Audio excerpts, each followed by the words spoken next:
What's new? Get ready. Hello there, everybody, and welcome to episode 36 of the Play to Win podcast. My name is Tyler, and I am your host this week, and I'm joined, as always, by my amazing co-host, Keiran. What's good with you, buddy? How you doing? Pretty good. You know, busy week, but started my Christmas shopping this week. Nice. Hopefully you actually get everything before, in time for Christmas and before things are like, oh, too late. It's coming after Christmas now. Actually, I have them here. Oh, he's looking for the stuff. Picked up these for my sister. Ooh, okay. So she's gonna have fun with like all of those. Yeah. I'm guessing you weren't able to get the I guess they don't do Black Friday over there in the UK, or maybe over this guy, or maybe they do. They but do. Were you not able to get like the Switch bundle that comes with Mario Kart? No. Okay. Well, she specifically wants the Switch Lite in yellow. Oh, right. Got it. She wants to play. I forgot about that. Yeah. So yeah, you got to get a physical anyway.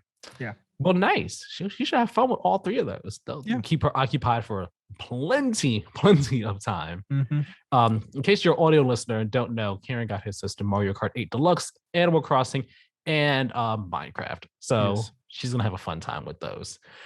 Just like everyone will have a fun time this week with the Play to Win podcast, because this is the show we break down the week's biggest gaming news through in-depth discussion. There are timestamps in the description if you want to bounce around, if you so choose. Remember, you can check us out over on our website, playtowingames.wordpress.com. It's a home for all of our content, so please go ahead, check that out. Follow us over on Twitter and Instagram at Play2OneGame for updates on the show and other things that you may post over there. If you checked out the Twitter this past week, you would have seen that that I posted over there. There was no Friday video this week. Keiran was super busy with school and everything, and school takes priority over this just because it does. Education is important. So everyone, if you are in college, get your education, focus on that. It's very important. But also remember to have fun. Fun. College can be stressful. And if it makes you feel any better, not putting a Friday video together allowed me to get 92% of my assessment. So we're good. There you go. Congratulations. I'm clapping on my leg over here. Nice. Subscribe to us over on YouTube as well. Hit the notification bell so you know as soon as videos go live. Like, share, comment, subscribe, all of that stuff on YouTube and on podcast services as well. It's all greatly appreciated and helps us out a lot. With all that being said, though, and housekeeping out the way, this week we're going to be talking about PlayStation's potential Game Pass competitor. It looks like it's the real thing this time. Battlefield, the franchise, it's undergoing a massive shakeup. And we're also going to briefly talk about Skyrim, of all things, and its potential impact the potential impact of its legacy on Starfield. Interesting topic right there. But we got some brief mentions first to go through. It's a good amount here, some interesting ones here, but we'll kick it off with the December PlayStation Plus games. They have been announced. The PlayStation 5 exclusive one is Godfall Challenger Edition. Basically, it's Godfall, but it comes with I think 3 end-game type content type things. It's like a special version of it. Yeah. So that's the PS5 free game. I did not play Godfall last year. This will get me to play it. I don't know how long I'll play it, but I'll give it a shot. The other 2 games are Lego DC Supervillains and Mortal Shell. Those are the PS4 ones, so go ahead and grab those. The PSVR games that were available last month, they are still available this month. They are available until January. So if you did not add those to your library, by all means, go ahead and do so. I don't remember what they are. If you want to find out what they are, you could go ahead and check the PlayStation blog post. It has the information there. December's Game Pass games have been announced as well. I'm not going to go through all of them, but I'm going to go through the highlights of them. The highlights being Final Fantasy 13-2 coming to console and PC on December 2nd. Stardew Valley is coming to cloud, console, and PC on December 2nd. Of course, the big one, Halo Infinite, December 8th, coming to cloud, console, and PC. Aliens Fireteam Elite, if my dock would want to reload because it just refreshed for some unknown reason. That comes to cloud, console, and PC on December 14th. And also Among Us is coming to console Game Pass on December 14th as well. There are other games coming to Game Pass, but those are the definite highlights of December for sure. As of right now, we all know that partway through the month, Microsoft adds more and announces more and stuff like that. But Game Pass Ultimate subscribers will be getting monthly bonuses in Halo Infinite. That has been confirmed and announced as well. And I think this month it's like a green skin of some sort for your weapons and all. And it's fine. Wonder what other monthly bonuses Halo Infinite players will get if you're an Ultimate subscriber. Speaking of Infinite, 343, they have acknowledged cheating in the game and they're committed to addressing it. And they have also updated progression again this week. With the progression now, it's like you start off with your first match gives you 300 XP, then it goes down to like 250, 200. It decreases a bit till you get to like 7 matches played. After your 7th match, then it's like 50 XP per game that you play. So now you should be able to get like level up 1 rank in the battle pass by just playing a couple matches for sure. I haven't done any of the Infinite this week at all, so I haven't been able to experience it myself. But the way the math works out, you'll at least be able to level up 1 rank by playing just like 5 or 6 matches, that's good. That is good. Yeah. I'm happy that they have made that change. Sony has apparently patented a PlayStation controller for mobile, which is interesting. I don't have too many thoughts about this. I was going to put this as not as a brief mention, as a main story or as like in addition to our PlayStation topic over there. But I feel like I had too much to say about it, nor did I think that you would either. But I do think it's interesting. Yeah. It's cool. It'll serve as like, probably a fun way to do remote play on your mobile device, for sure. And we also know that Sony has planned to like step into the mobile field with their IPs. So potentially, like, of course, those games will be able to use touch controls, but they'll be like, hey, if you have the PlayStation controller as well, like that's an even better way to play our PlayStation mobile games on your mobile device. So it's interesting. We'll see where that goes in the future, of course. Speaking about mobile devices of sorts, the Steam Deck has been confirmed to not have exclusive games. Not sure why anyone might have thought it would, but it won't. So we have that solid confirmation. Yep. Speaking of Steam, though, fun little thing here, Steam broke its concurrent player count record again this year. On Sunday, November 28th, there were 27,384,959 players online at once, which is an amazing amount of people. It's a massive amount. It's a large amount. And congratulations to Steam, I guess, for breaking your concurrent player count record again. Yeah. You guys are an absolute beast over there. Rockstar has delayed physical releases of GTA Definitive Edition. It is now coming to Xbox Series X, Xbox One, and PS4 on December 17th. The Switch physical version is coming early in 2022. Rockstar, I didn't put this in here, but they also put out like a giant patch for all the platforms that like fixed a bunch of bugs and everything. Yeah. So if you have the game, hopefully it's running and playing better for you. CD Projekt Red, they are starting to focus more of their efforts and resources on Cyberpunk's DLC. So look forward to that. This broke last night. We don't have the full story on it. We just have this little tidbit of information right now that Activision laid off multiple QA members at Raven Software after promising pay raises for several months. That's absolutely terrible. That's awful. Of course, this story is like literally broke at night. Like it was like maybe 9 o'clock last night. Jason Schreier tweeted this out. No, it wasn't Jason Schreier. It was a Raven employee who tweeted this out. And then Jason Schreier and a bunch of other people in media will like started retweeting the story, and they've been talking to devs and everything. So I'm sure we'll get like a full picture story that probably when this podcast released, if not like in the coming week for sure. Mercury Steam, the developer behind Metroid Dread, is now working on a brand new project. It's a third-person action RPG set in a dark fantasy world. It is being made with 505 Games, who was the publisher behind Control. Exciting stuff for them. Paper Mario is announced to be coming to Switch Online Plus expansion pack on December 10th. Respawn is no longer selling the original Titanfall, but servers will stay online. And in another not so good bit of news here, Take-Two Interactive, the publisher behind GTA and the 2K games and so on and so forth, they have filed a trademark claim earlier this year against Hazelight's new game, It Takes Two. Hazelight abandoned the name, but is seemingly still fighting the claim. Take-Two, they've been going after a lot of stuff, apparently, recently. Apparently, they've also been going after like a lot of trademark claims against things that just like have the name Rockstar or anything like Rockstar adjacent or adjacent to any of their products at all, even if it's like not directly referencing it in any type of way or like trying to like infringe on the name. So like coming after It Takes Two, it's just like, come on, really? Really? It's just like when King tries to like trademark or copyright the name of Candy because of Candy Crush. It's like, can't, like, seriously, come on now, really? Take Two, do better, please and thank you. Yeah, I wonder if there's I don't know if they have it in the US. There is an energy drink company in the UK called Rockstar. So I wonder how long I know of it before they go after them. Honestly, I wouldn't be surprised if they have already. Yeah. I haven't looked into it, but would not be surprised if they did, given that it's Take Two and all the things they've been trying to go after and stuff.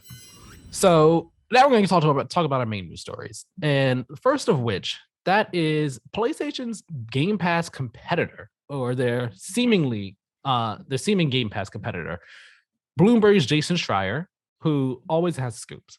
He's getting the scoops like seemingly on a monthly, weekly basis of sorts. Got this scoop for us. I read the article. There's not too much information here, so I was able to boil it down to bullet points. And what we have here, it's kind of what a lot of us wanted PlayStation to do if they were ever going to try and do a Game Pass competitor. So it's interesting. Let's get into it. Reportedly, according to Jason Schreier, it is codenamed Spartacus as of right now. And this new service from PlayStation will merge PlayStation Plus and PlayStation Now. The PlayStation Now name will be going away, and everything will be under the PlayStation Plus branding. This new service is expected to launch in the spring, and it will feature both modern and classic games for a monthly subscription fee. What that fee is unknown right now. But we do know that the service will apparently be broken into 3 different tiers. Tier 1 is just going to be consisting of all the current PlayStation Plus benefits. So your discounts, your cloud storage, your free monthly games, that type of stuff, your online multiplayer. That's what tier 1 is. Tier 2 will give you a large catalog of PS4 and at some point PS5 games. How large this catalog is, unknown. How long you have to wait for PS5 games, unknown. Tier 3, it includes game streaming, extended demos, and a library of PS1, PS2, PS3, and PSP games, RIP Vita. This is interesting, Keiran. What are your thoughts on this? Before we get like into the question here, like just reading this breakdown here, what do you think of this? I mean, after reading the breakdown, I was like, I'd subscribe to that. Like, absolutely. It's like, I mean, so when I eventually do get my PlayStation 5, like I'll be getting PlayStation Plus anyway. Depending on like what the price tiers of these are, like I would absolutely pay for tier 3. Like if it was a similar price to Game Pass, then sure, absolutely. I mean, cool idea. Like you say, it's what people wanted. I don't think that anyone really wanted them to make like a Game Pass clone per se. But yeah, it's exciting. I'm looking forward to seeing this, if this is actually a real thing. Yeah, I mean, like we've talked about it on the show before. That like if they were to do a Game Pass competitor, it would just kind of make sense to merge PlayStation Plus and PlayStation Now. Yeah, because PlayStation Plus already does the online multiplayer. It already gives you the discounts. It already gives you free monthly games. PlayStation Now has a giant laundry list of games in there. PlayStation 4 games that can be streamed or downloaded. And they're always adding like new games each month. And recently this year, they've been adding big games into the service. Again, we had Witcher 3, we had Lost Judgment, we had Marvel's Avengers, we had God of War in there sometime recently. Last of Us 2 is in there. They've been adding big games in there. Granted, not day and date. I think the exception to that is Virtua Fighter 5 Ultimate Showdown that came out this year. I think that's like the exception as like a day and date, but I don't know if I'd count that as like a big new release. But again, they've been adding big games into that service and all. And then there's also the fact that, again, they have the PS3 games in there. Those can only be done through streaming, which is a downside. That's also due in part to the PS3 cell architecture and everything, which is notoriously difficult to, develop with and everything. But you have all that there with PlayStation Now. And PlayStation Now has been a thing where like Sony pushes it, but not really. Yeah. Like, it's in a place where Sony seems to be fine with it doing how well it's doing, but they're not like going hard on it at all, although it's been around for a very long time and stuff. So like if they were to do a Game Pass thing, it just makes sense to merge those two together. Yeah, And 100%. put them under one umbrella. And then you basically get what Game Pass is minus the day and date releases. That's it. Yeah, I quickly Googled it, and the most trusted source on the internet, Wikipedia, says that as of 2020, there are over 800 games available in PS Now. So they have, I Yeah. mean, they have quite a library. If they merge PS Plus and PS Now and kind of turn this into their like Game Pass competitor, then like suddenly Game Pass has very few games in comparison. Yeah, in a sense, yeah. Yeah. But I guess that brings us to the question here. What do we like? Is this enough to be a solid game competitor to Game Pass? Just what we know of right now. Again, these three tiers are tier one, current PlayStation Plus benefits, tier two, having a large catalog of PS4 and at some point PS5 games, and tier three is game streaming, extended demos, and a library of PS1, PS2, PS3, and PSP games, RIP Vita. Is that, as of right now, all of that, is that enough to be a solid competitor to Game Pass as it is? I think so. I think the only thing they could add to that would bolster would be like day one releases, and then that would be like. And again, I don't want to I don't want to call it Game Pass clone because it's not the same. Because PS Now is streaming games, and then Game Pass you can download them, right? No, PlayStation Now, you could download games. You could download Oh, okay. PS4 games, and you could download and stream PS4 games. I believe you could download PS2 games on there as well that are Okay. on PS Now. But PS3 games are only streaming. Yeah. But no, I think this would be a solid competitor to Game Pass. I think it would have enough value on the table to offer. Again, depending on what the prices are, although I can't see them going I can't see them going too much more expensive than Game Pass. Probably for the tier 3 one, I would say. Tier 2, I would imagine, would have to be either the same price or lower. But yeah, I mean, I think it'd be a solid competitor. Same thing I said earlier is I'm excited to see what it is, and I'm excited for Microsoft to have some competition in the Game Pass space because, as everyone knows, competition is good for the consumers. It bolsters and will force Microsoft to then say, okay, what can we do to bolster this to make it better than whatever this PS thing is going to be called? And then that will encourage PlayStation to go, okay, Microsoft did this. What are we going to do to make this service more appealing? So competition is great for consumers. If they keep around the same price as Game Pass, and I think this could be a really great deal. Exactly. Yeah, I think that like right now as it is, it doesn't seem like they're going to be adding day one new releases from PlayStation Studios, at least like day one first party releases to this service. Jason Schreier said as much in a follow-up tweet. I don't think it was in the article, but like in a follow-up tweet to his tweet about the article that he posted, he said that, yeah, like that's kind of, it doesn't, either that's not in the plans or does it seem like that's in the plans as of right now. So if you're a PlayStation fan hoping on that, I wouldn't hold on hope for that. Yeah. But I mean, you never know. And crazier things have happened.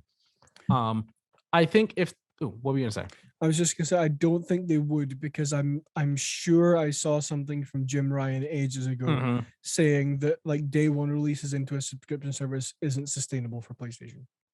Yes, he did say as much. He said that, like, those games cost like millions and millions of dollars to make. He's just like, it doesn't make sense. It's like financially, it's not sustainable to do that, which I totally understand. Like Sony, while they have a lot of money, they don't have Microsoft money. Microsoft can afford to be like, hey, yo, dump it in there. Yeah, exactly. We can eat, that $50 million. We'll make it back in 2 days, as opposed to Sony, where that they might not have that freedom and all. So I think as of right now, with what this is, I think it is a solid competitor to Game Pass is what we have right now. Yeah. Because again, PlayStation Now, with everything that's there and the games that get added to it, it is a solid like service there. In terms of what's there. I can't speak on the quality of the streaming because I have never used PlayStation Now, but just looking outside in, the games that are there it seems like there's like a good library of games there. So when you put all that into PlayStation Plus and you put all that there as well, in addition to the current PlayStation Plus benefits, PlayStation Plus becomes infinitely more valuable. Yeah. And it becomes a far better service. So then when you have the monthly free games from PlayStation Plus and then the other games that PlayStation Now has as well, and it continues to get, it's great. And again, PlayStation Now has been getting first party games in there more recently. Again, not at day and date, but they've been getting them. Yeah. I think like maybe the most recent type of first party release into PlayStation Now might have been The Last of Us Part 2, which was like a month or two ago. So. And that came out June last year, May or June of last year. As far as I know, I think that might have been the most type of like the shortest time frame from initial release to PlayStation Now for first party games. So I mean, it's not day and date, but it's something. But I think what does this need to do or offer in order to be seen as valuable and worth a subscription fee? And like we have said before, we kind of said what it needs to do in terms of like having all these games there, being actually like a good service with streaming and everything. But I guess before this question, we need to kind of like decide what do we think the prices of these tiers need to be, because you kind of touched on it before. Like, you don't think they'd want to go over the Game Pass price. They might want to like try and stick to that Game Pass price that is there right now. Yeah. And the way I think of it the same way, I think that if you're Sony and you want to have these three tiers and you want us to be successful, I think what you do is tier one. If this is a monthly subscription fee, tier one should be the same price as a month of PlayStation Plus is right now, which I believe is $9.99. Tier one, $9.99. That's, I think, also the cost of 1 month of Game Pass too. I believe $9.99. I might be wrong. Tier two, I think you put that at about $11.99, $12.99, right? So it's like $12, $13. Tier three, you make that $14.99 or $15.99. I don't think you put it anything over that. Because if you put it over that, then you need to have your streaming needs to be real great. You need to have like your extended demos need to like explain what that is and how extended those are. And that library of PS1, PS2, PS3, and PSP games needs to be extensive and like added on a daily basis. And you need to be able to download all of them if you want to make that tier three like $19.99. That's what you would need to do. And I don't know if Sony is at the place where they're able to have PS3 games be downloadable. I don't know what the state of their streaming is on PlayStation Now. I know that I think that they've been like trying to improve it, but I don't know what the state of it is and the quality of it. So I think that tier three, they try and keep it at $14.99, maybe $15.99. It's that way. It's like it's at parity with Game Pass. Yeah, at the highest tier. I agree. I mean, if tier one is just PlayStation Plus, then don't increase. Just don't change the price. Just leave it as it is. Tier two, so we'll say $10. Tier two, I'd say go 12 just to be safe. Although I think they could get away with 11, and then tier three, go 15. Yeah. So, I mean, that it seems like the most logical price, kind of more modular subscription model for me is that, you're not exceeding the price that Game Pass is, so you could be considered a direct competitor to that, or at least in like maybe side adjacent slightly, but so you could be seen as a Game Pass competitor. And I think that if you keep that tier three to $15, if people are paying $10 a month for PlayStation Plus now, then I'm sure a lot of people are going to go, "Oh, what's an extra $5?" Right. Because again, and I like this tier system where it's like tier. If you just want to have your online multiplayer, everything that you currently do a PlayStation Plus, you're not changing your price that you have to pay. It's still the same. If you want to have like a nice large library of PS4 games and possibly PS5 games in the future, just pay $2 more, and that's right there. If you want to do game streaming and have even more back catalog games to play and extended demos, just pay a couple more dollars, and there you go. Like it's not like it's a $10, for PlayStation Plus, and then you got to pay $5 extra for everything else. It just like you don't have to pay $5 extra if you only want the PS4 and PS5 games and not the streaming and all. It's like if you want all that stuff, you go top tier. Yeah, and that's what I like about this. Yeah, I mean, I don't know, but I can see them going down the route of just reducing the price of PlayStation Plus on its own to maybe like $7 or $8 instead of 10, and then saying that'd be interesting. And then 11 for the tier 2, then 15 for tier 3. But even if you keep tier 1 at $10 and then make tier 2 $12, I am very confident that I'm going to go ahead and say like 90% of people are going to upgrade to tier 2 and be like, I can get these, like this catalog of PlayStation 4 and PlayStation 5 games included in my subscription for an extra $2 a month. Like, it's not even going to buy you a cup of coffee at Starbucks. Like, I'll say this for tier 2, that large catalog of PS4 and at some point PS5 games, I would hope that tier 2 includes all first party PS4 games. Like at this point in time, I would hope it includes all of them. Like again, because this is where you like the PlayStation Plus collection exists already for PS5 owners. But although it has a good number of like first party games, it doesn't have all of them. I'm trying to like think of all first party releases for PS4, and it's actually blanking. I'm blanking hard on it. But I would hope that this tier 2 has at the very least all first party releases for PS4 games in there in that large catalog. And then you have like a nice library of third party ones in there. And then for the PS5 games that get added, maybe add them in there to the tier 2 maybe 6 months after. Because I imagine, again, they're not going to do day and date. I don't see them doing this at all.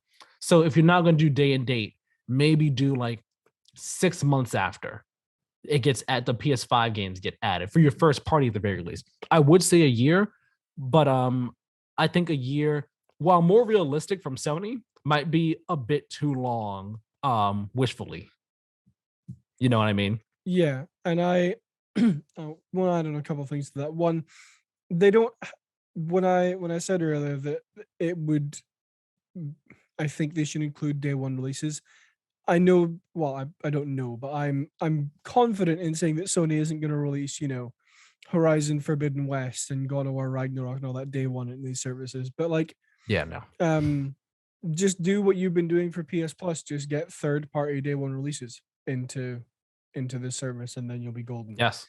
And two, I've forgotten what the second point was. Yeah. I think a year is more likely from Sony. I agree with you. I also think that the reason behind that is going to be if we make it 6 months, people are just going to, or like some people are going to just wait 6 months to play it so they can get it in their service. So that's the thing. Yeah. So I think a year is definitely more realistic. And I think if they do that, then a year is what we will get. But I agree that 6 months would make more sense from a consumer standpoint. So you're not waiting, you still have a whole year. Yeah, exactly. You're not waiting a whole year, and you still have the option to go and buy that game physically if you are someone who is like, oh, I don't want to wait 6 months because it will be spoiled, or I won't want to play it in 6 months, blah blah blah. So I think it makes sense for them to do it 6 months from a consumer standpoint, but from a business standpoint, I think a year is what we're going to get. Right. Now, the extended demos thing, I just want to touch on that real quick.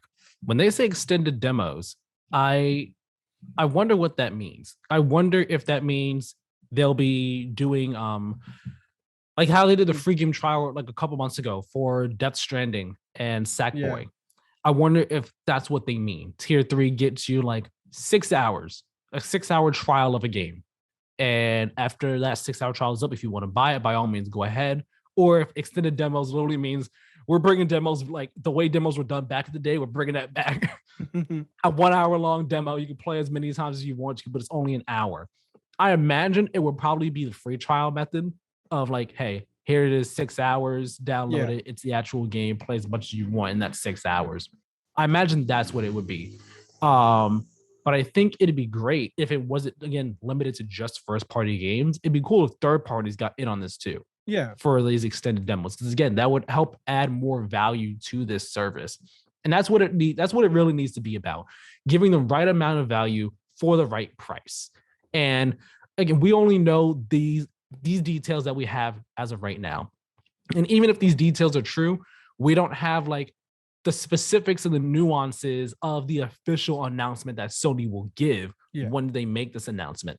So all those things are really going to matter the most when this gets announced. The price and just those little nuances. What games will be there? What type of games can I expect to come to this service in the future? What are you going to add to this service in the future? All those things are going to matter so much because, again, I think on paper, this service can, while not be an exact competitor, it can be a strong competitor to Game Pass. Yeah. Especially with like PlayStation's back catalog at the top tier of PS1, PS2, PS3 games, and PSP. Like that's a nice back catalog there. A lot of people hold those games in high regard. So if you can get those games in there and they're not only streaming and they're downloadable, PS3 might be harder for the download. I get that. If you can make it happen for PS3, I guarantee so many people will sub to that top tier just to be able to download PS3 games and play Metal Gear Solid 4, a game that is trapped on the PS3 on their current platform. Yeah. I know so many people will do it. Yeah. Two things. One, extended demos just means that the download time isn't included in the demo time. That's all that means. I would hope not. Dear God, that was so dumb. That's so dumb. 6-hour trial, play as long as you want, but the time starts as soon as you hit the download button. Yeah. 5 hours and 55 minutes to download the game. You were literally going to take, you took the joke I was going to say. I was going to say you only get 5 minutes to play once it's done. I do also want to point out that I'm really confident that Phil Spencer said that Game Pass is also working on like a tier system for Game Pass. He has said in the past that like he's either thought about it before or like they are working on it or something like that. Like a diamond tier. Like the topic was brought up to him before. He did touch on it. Yeah. Whether or not like that comes to fruition is a different story. When we see it, it's a completely different story too. Yeah. I was just gonna say that because I'm fairly confident saying that if this is a real thing, then and if it launches with tiers, then it will have tiers before Game Pass does. So I will be interested to see what Microsoft do in terms of tiers for Game Pass after they see PlayStation's tiers. Watch you say that, and then like come Thursday Game Awards, Phil Spencer walks out and says Game Pass has tiers now. Yeah, and you're just like, yeah, all like, right, Phil, why you got screw me like this?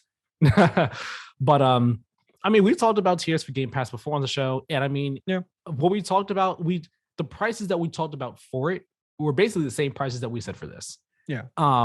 I don't remember exactly what we said in terms of like the feature set for it. I forgot all the specifics of what we said. That was months ago. But I wouldn't be surprised if the feature set is like basically what we said now, where you have base Game Pass at the bottom, Game Pass Ultimate with everything all the way at the top, and like something in the middle. I forgot what we said the middle tier was. But no, yeah, I think it's just a nice way to wrap this conversation up is that as of right now, on paper, what we know of this Spartacus PlayStation Game Pass competitor, it's a nice idea on paper, and it has potential to be a really great, really solid service. But it will come down to the pricing for sure, and then what games are going to be here, what all these little specific details that we don't have as of right now are actually going to be come launch. Are PS3 games going to be downloadable?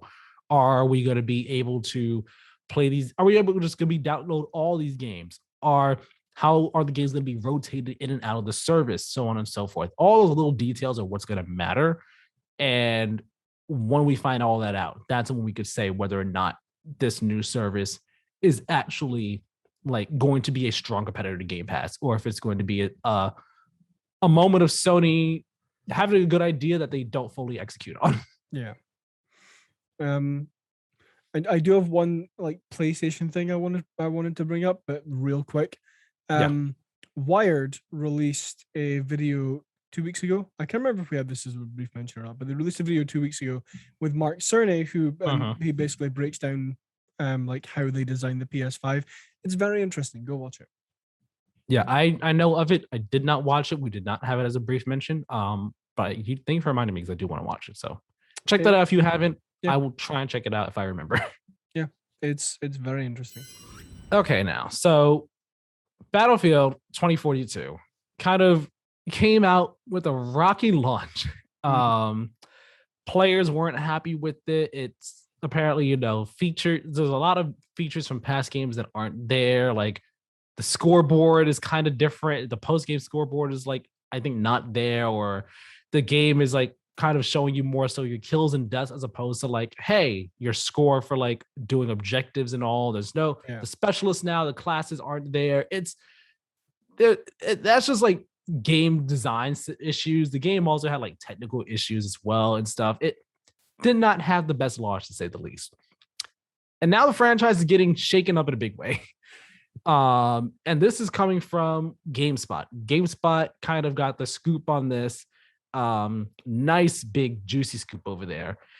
And that EA, they're creating a connected Battlefield universe. Well, a quote connected Battlefield universe. That is their overarching plan with the Battlefield franchise as of right now. And people are being moved around over at the company, and different studios are coming into play to make this vision come to fruition. So it all starts with DICE's general manager, Oscar, I believe is how you pronounce his first name, Oscar Gabrielson. He's leaving EA and being replaced by Rebecca Kutaz. She was formerly the studio director over at Ubisoft Annecy. Now, the person that's going to oversee the entire Battlefield franchise is Respawn's founder, Vince Zampella. I'm going to stop there for a moment. Vince Zampella and Respawn have really proven to be EA's golden child, their golden goose. And it is like, do your thing, bring us all the success you can. Titanfall 1 was a great game. Titanfall 2, another great game that got screwed over.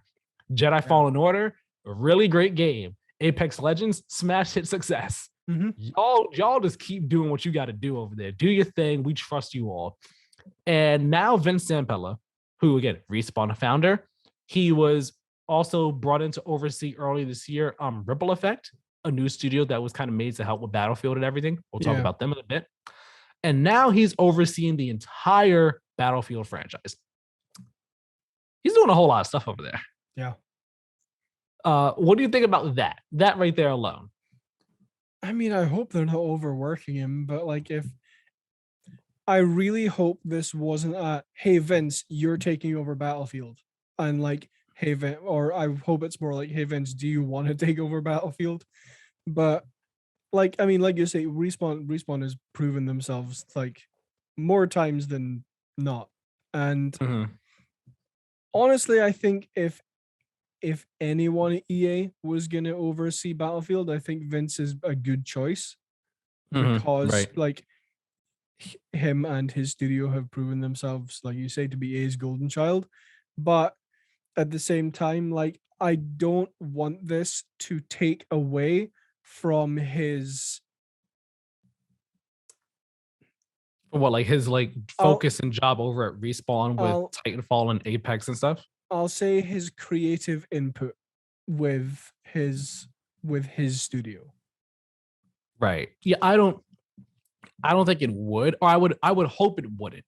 Because like that's the thing. Like I saw I believe it was Rebecca Valentine over at IG, and she tweeted out, she was like, I'm paraphrasing here. She was like, I think she's like, yeah, this is great, but I kind of like, I hope he's not doing too much. Like I hope he's not being stretched too far thin.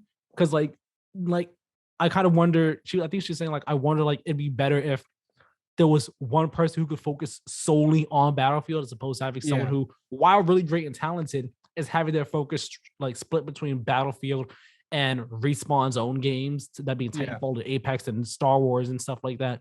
So that's the thing. Like you said, I'm sure like he is the right man for the job. Some people over at EA, like higher ups, were even saying like in the GameSpot article talking like, yeah, like we believe he's the right person for the job. He's great. He's talented, so on and so forth. Yeah. And I'm 100% believe him. He's a super talented guy. Yeah. I certainly worry though that he might be being stretched a bit too thin. But I do think that things can be even better with Battlefield now with him in charge. Yeah, because 100%. Battlefield has been in a weird place for the past couple years. Ever since I'd say, I guess after Battlefield 4. Granted, I'm not really in the Battlefield community, right? Battlefield 3 though came out and people loved it. A lot of people really enjoyed that game. Battlefield Bad Company 2, I think, was a bit before that or a bit after. One of the two. People loved that game as well. Battlefield 4 came out, and I believe people really liked that game too. It had some issues at launch, if I'm right. I mean, all Battlefield games do, but people liked it for the most part. Battlefield Hardline came out. That was the cop one where you're a police officer and everything. And I think it was just like fine. I think it was like the kind of like the reception to it, like, it's okay. It's a different type of Battlefield for sure. It's fine though. Yeah. Then Battlefield 1 took the franchise all the way back to World War I in a big way. And Battlefield 5 as well, back to World War II.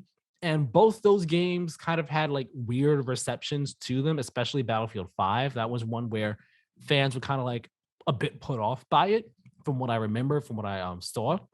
So it's Battlefield 2042, and it's supposed to be like this big return, this big, massive, like coming out party in a year where Call of Duty is back to World War II and people are kind of cold on it and stuff.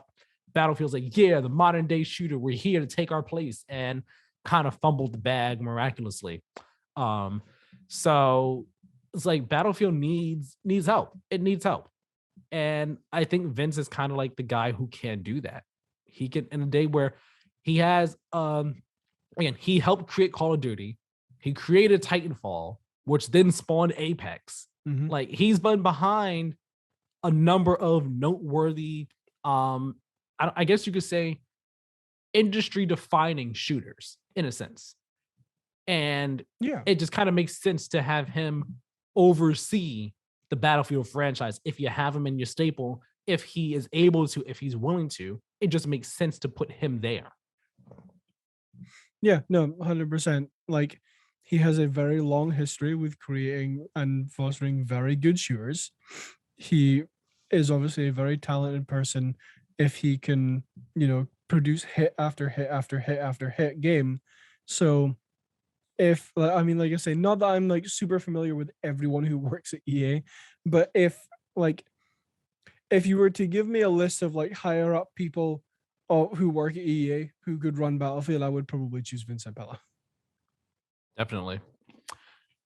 But here's not the only change that's happening over there over at EA for Battlefield. So one of Halo's original designers, Marcus Leto, he got hired over at EA a couple months ago or earlier this year, sometime recently. And it's now been confirmed that he will be leading a new team in Seattle with a focus on bringing new story-driven content to the Battlefield universe by, quote, expanding the narrative, storytelling, and character development opportunities in the Battlefield series, end quote. Byron Bede, a former Call of Duty dev hired by EA earlier in this year to lead the long-term strategy and business decisions for the Battlefield franchise, he like had a statement about this and all like that, about Marcus Leto and his team. He says here, quote, while he and his team in the Seattle area are just getting started on building the Battlefield world of tomorrow, their work will shape later seasons for 2042 and beyond. This new studio will act as the driver for narrative in tight collaboration with DICE and Ripple Effect Studios to help build great player experiences in the Battlefield universe, end quote. How do I feel about that? About story coming back to Battlefield. This Battlefield 2042 doesn't have a campaign. They say the story for Battlefield 2042, like the overarching one, is like it's a world that's been shaped by like climate change across the world, and there's a global climate crisis going on, and that's the state of the world that the game takes place in. And that, I believe, the surprise to the game's release, that like you'll get story bits through like details in maps and like things that characters might say and all like that. But there's no campaign other than that. And Battlefield 5 and Battlefield 1, they didn't have traditional campaigns. They had like, your little vignettes, little like short little missions that told the story of one person, then this person and that person. The last one to have a traditional campaign was technically, I guess you could say, Battlefield Hardline. And before that, 4 and 3. There was no other ones that had campaigns. Story is kind of worked its way out of Battlefield slowly but surely. And I mean, it makes sense 2042 didn't have a campaign. What Battlefield needed to do was focus solely on its core multiplayer gameplay, what it's known for. So how do we feel about story coming back to Battlefield? And especially with how they just kind of describe it here in a way where they're trying to build this universe, and the team over that Marcus Leto is working with, that him and Ripple Effect and DICE, they're going to be building a world and a story that's like going to work for all the teams and all, and that's going to be built on and shaping the future of 2042 and so on and so forth. I mean, I'm certainly not going to complain if they add story back in a Battlefield. Like while I don't hate that 2042 is just multiplayer for $70. Like I think I've said this before. Well, it's like, I think it's on that line for a lot of people where they'll say, no, I'm not going to buy that because like I'm not paying $70 for multiplayer. But then you'll have like people who are Battlefield fans or people who are tired with COD and like, I need something to play. They will look at it and say, okay, well, I mean, that's around about the price I would usually pay for COD anyway. I wasn't thrilled with Vanguard's multiplayer. I'll give Battlefield a go. But then I think you'll have you'll also have a subset of people who are in the category of, no, I'm not paying $70 for just multiplayer. So I don't think I was away to say I don't think it could hurt them to bring story back into Battlefield, which I don't think is true. I think it could if it isn't done right. But yeah, and if the stories just aren't good. I mean, yeah, exactly. Battlefield has always had campaigns. Well, not always. Battlefield has had campaigns of previous games, but they've never been like good like Call of Duty campaigns. And it's not to say that all Call of Duty campaigns have been good either. Some of them are literally just serviceable. But Call of Duty campaigns are generally still more fun and better designed than Battlefield campaigns have been. Yeah, and I think that is down to Battlefield has always, I feel like, been like a multiplayer game first with a campaign tacked on. Just as like a super random like thing on that, I heard my favorite description of Doom the other day, which is the best heavy metal album you'll ever buy with a free game. But like Battlefield, I feel like has always been known for its multiplayer, and then like I say, there's a story been tacked onto it. Whereas because they're putting together this team to create this, or these teams, I should say, to put together this, like, I don't want to say multiverse, but this like it's a universe. Yeah, connected universe of the BSU, the Battlefield Shooter Universe. If that's the official name for it now, that's all I'm going to refer to it as. If they are going to create this BSU, then I think if they really like have a focus on it, I think it could be, at the very least, better than previous Battlefield stories.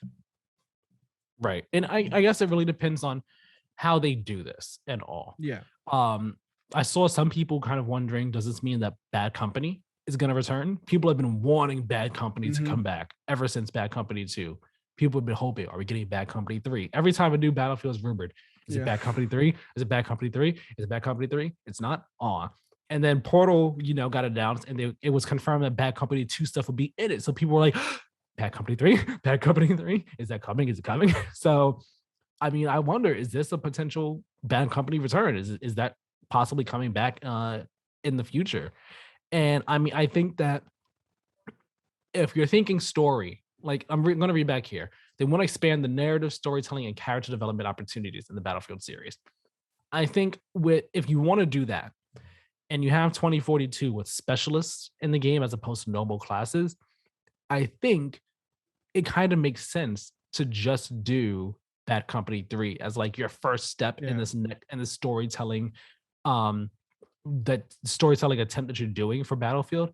It just makes sense because Bad Company was kind of like, aside from the destruction, it was also known for like its characters.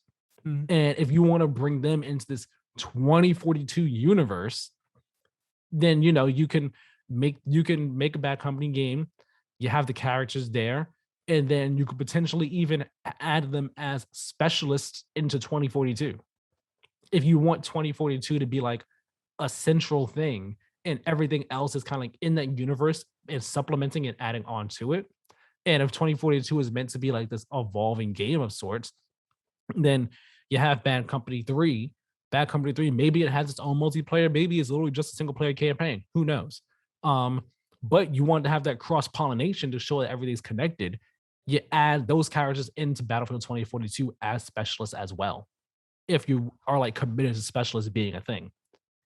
I think that's a smart play right there. I think that's the thing that everyone at EA and the Battlefield are thinking of and potentially like playing around with the idea of. I have an interesting idea. What's that? So you have Marcus Leto creating a story or a Battlefield story. You have Ripple Effect making a Battlefield story. Not necessarily a Battlefield story. We'll get to them in a bit, but they're working on a Battlefield experience. Okay. Not a story. Okay. That changes my idea slightly, but we'll say for the sake of it that once they're done with this experience that they go on to make a Battlefield story, just for the sake of my idea, right? They could potentially do it where it's similar to Call of Duty, where you have maybe not every year, but say every 2 years, you have one of these, you have them on like a 3-year dev cycle or a 4-year dev cycle, where Marcus Leto's team will release a Battlefield game with no multiplayer, just story. And then 2 years later, you'll have Ripple Effect release a Battlefield story. And those games will influence 2042 if 2042 is this evolving game. Similar to how like I think you mentioned this a week or two ago, that they will announce new Call of Duty games through Warzone. So they'll update that to a new map, they'll introduce like new weapons and stuff.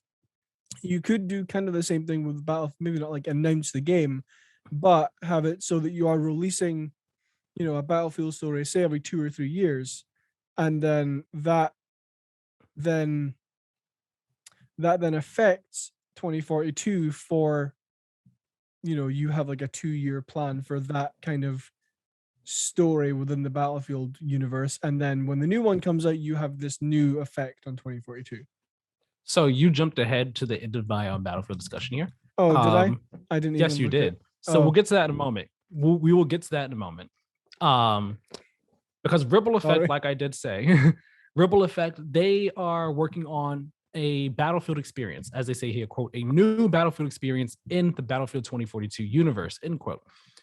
Ripple Effect, they're the team behind Battlefield Portal, the part of Battlefield 2042 that everyone actually likes, where you could make your own game, make your own modes with elements from Battlefield 1942, Battlefield 3, Bad Company 2, and Battlefield 4. So everyone's been liking Portal.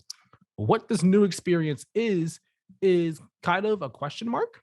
Really, we know nothing more than the fact that it's a new Battlefield experience in the 2042 universe. Is this a new mode of sorts?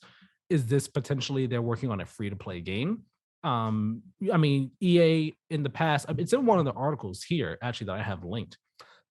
It's in the first one, and I'll pull it up right now. But one of the heads at EA in the past did touch on the fact that Battlefield might end up, doing some free-to-play stuff at some point in the future. They were like thinking of it, just playing around with ideas and all like that. But nothing was certain. Here we go. EA CEO Andrew Wilson has said the company may eventually develop a free-to-play Battlefield game. And while Zampella stopped short of confirming this, he said the company is, quote, exploring every possibility, end quote, as it looks to grow Battlefield to help reach its full potential. So, I mean, perhaps Ripple Effect is working on a free-to-play version of Battlefield, whatever form that may or may not take. Of course, we'll have to wait and see what that is. But now getting back to the topic, the questions that Keiran jumped ahead to, also graciously without even knowing. What is this future that we see for Battlefield? What kind of future do we imagine it with this connecting universe that they're trying to build? Do we kind of imagine a universe where Battlefield 2042 is the central pillar and everything else revolves around it? And when I say that, I mean Battlefield 2042 is the sun and ripple effects thing, Marcus Leto's thing, whatever other new things happen, they all just revolve around it. They don't continue on it. I mean, I guess they can continue on that story, but they're all taking place in the same one. It's not like how can I best explain it? I guess. Oh, here's a better example. It's like the Star Wars books, right? How you have the movies, and the movies are kind of like your central pillar in a sense, or the shows or whatnot. Yeah. And the books, they tell different stories that all revolve around it. And some of them might advance the story, but most of them are just telling a different story in a different part of the universe. It's revolving around the central core Star Wars story. Like that, is that kind of what we see happening in the future with Battlefield? Or do we see Battlefield 2042 being this starting point and all these other releases continue on from there and influence 2042? Somewhat similar to, like you said, and kind of like how I thought when I was making this question, kind of like how Warzone does it in a sense, where you have each Call of Duty game is its own thing, but Warzone, kind of like all the games so far with Modern Warfare and then Cold War and then Vanguard, they've kind of like been telling it their own story. Each one tells their own story with the multiplayer, but that story also kind of like influences Warzone as well. So like, I wonder if they're going to look at it like that, where 2042 is a nice starting point here, in all these next releases, whether it would be Marcus Little's story, Ripple Effects thing, even Ripple Effects thing is a free-to-play thing. Whatever happens there kind of builds on and adds on to the story that 2042 tells, and those changes get reflected in 2042 until the 2042 team comes around and adds their own big bombshell thing to it that changes everything. And then Marcus Little's team adds on to that with their next thing, and so on and so forth. Kind of like what you said. Okay, which of these do we think is the future? And I could see it being either one. It really depends on what they want to see Battlefield 2042 as, in my opinion. I think if they want to see Battlefield 2042 as like this, I guess like as this Fortnite type thing, where this is our thing. Yeah. This is our thing, and everything else supplements this, then maybe it's just a central pillar and everything else revolves around it, and kind of throws little tidbits into it, but doesn't like expand too far past it. Or do they go the 2040? Do they go the other route where 2042 is a starting point, like Modern Warfare was with Warzone, and the next thing's built on it, like Cold War did for Warzone, and Vanguard does for Warzone, and Modern Warfare 2 will do for Warzone? Okay, I have a crazy idea. Okay, another crazy idea. Here we go. They make, like, on a 2-year dev cycle, a bunch of stories that influence. It was a joke to say that I'm answering the question again because I screwed up and answered it before. It was just the same answer I had earlier. I mean, I can see it going either way. Although I think I'm leaning more towards the like 2042 as a starting point, and then like, I mean, I actually kind of like your planet analogy where 2042 is the sun and everything else is rotating around it.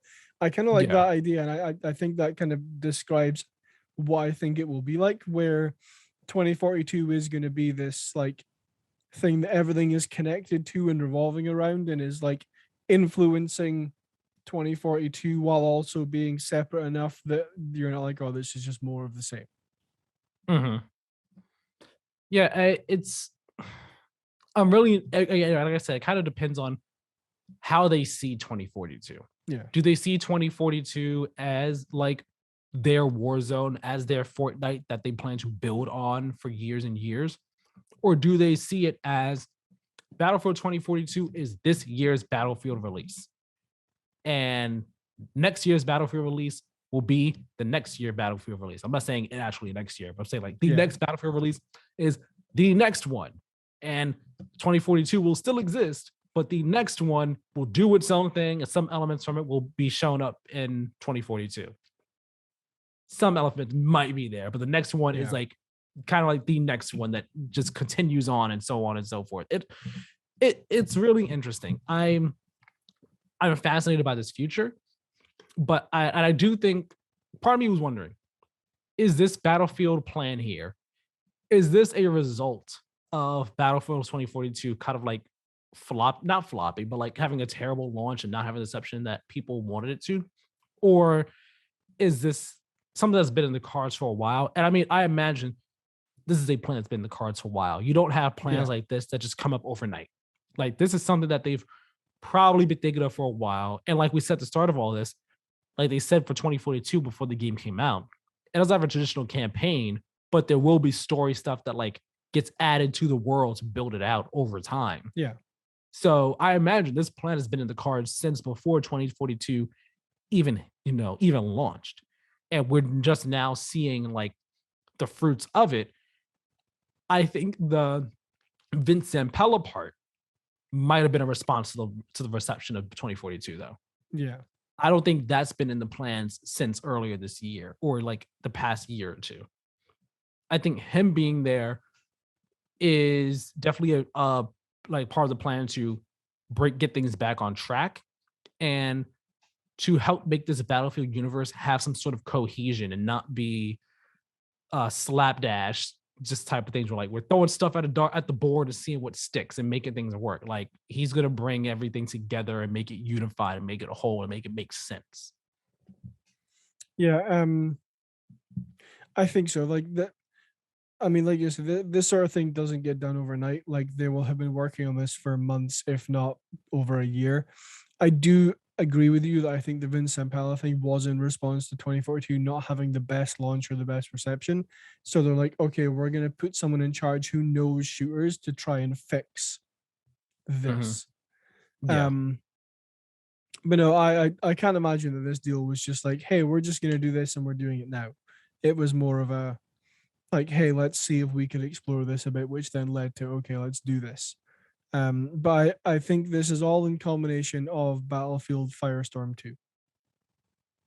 I mean, it's possible. That could be what they're doing, what Ripple Effect is doing. They could be making their own brand new version of Firestorm, which would work with this universe. Again, global climate crisis. You could have firestorms happening. It makes perfect sense. If not Firestorm, maybe some other type of storm. Who knows? Maybe you can have, maybe it's not even a firestorm. Maybe it could be a firestorm, but like inside the storm, there are like the other storms happening as well. So you have like a hurricane happening at one point. You have a tornado coming by at one point, bringing in the weather effects from 2042 in it.